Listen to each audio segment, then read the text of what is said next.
In 2007, Daniel moved into a small rental house in Oregon.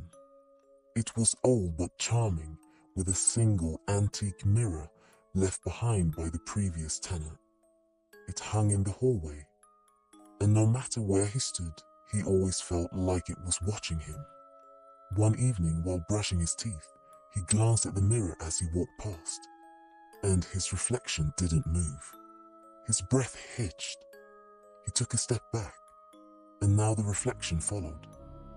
"Just my imagination," he muttered, shaking off the unease. But strange things kept happening. Some mornings, he'd wake up to find the mirror fogged up, as if someone had breathed on it. At night, he swore he saw faint movements in its surface, just subtle enough to convince himself he was imagining things. Then, one night, everything changed.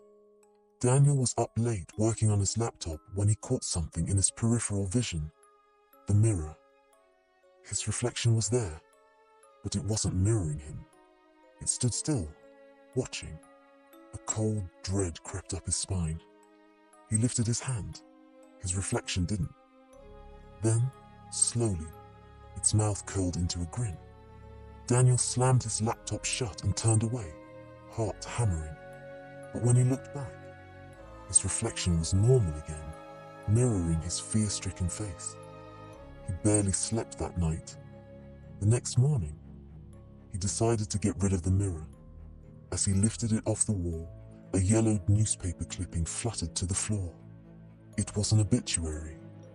The previous tenant, a man named Elliot Crane, had died in the house. The date of death, exactly 1 year before Daniel moved in. Cause of death, unexplained. That was enough for him. He wrapped the mirror in a blanket, drove to the nearest dump, and left it there.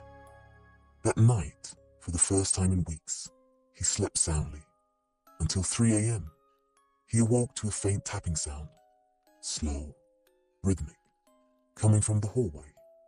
His breath hitched. There was no mirror in the house anymore.